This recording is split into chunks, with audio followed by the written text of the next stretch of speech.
A free market is part of a market economy in which the participants arrange transactions entirely by mutual consent. Governments do not intervene directly in a free market. There are no taxes, subsidies, minimum wage, or price ceilings, but do participate in defining and enforcing basic rules.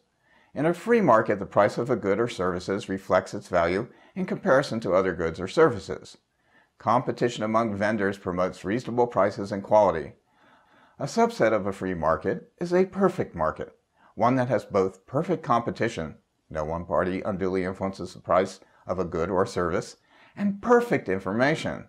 Every participant has access to complete, up-to-date knowledge about the actions of other participants and about the goods and services available. Of course, seldom is anything perfect or absolutely free, but free or perfect markets remain useful theoretical constructs. Opposite to a free market is a controlled market of a planned economy. In a controlled market, the government manages major sectors of the economy, dictating the goods and services produced and the distribution of income. A mixed economy combines elements of both controlled and free markets. Most economies in the world today are mixed. Market demand refers to the desirability of a good or service in the marketplace. Demand for a good or service depends on its price.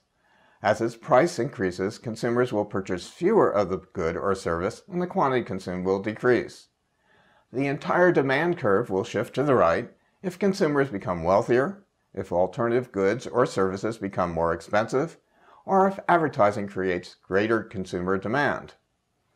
Market supply refers to how much of a good or service is available for sale in the marketplace. Higher prices generally increase the supply. The entire supply curve will shift to the left if the price of an input, which production of the good or service requires, such as labor, capital, and land, increases. Conversely, the supply curve will shift to the right if technological advances decreases input costs.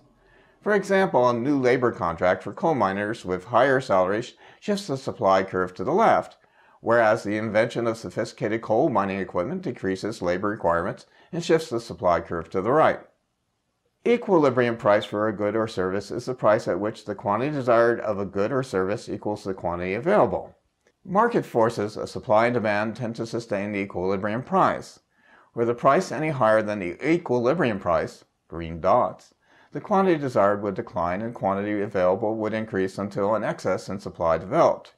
Eventually, this glut would lead sellers to lower their prices to the equilibrium level.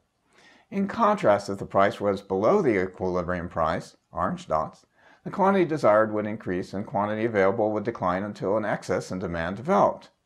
This shortage would stimulate a price increase to the equilibrium level.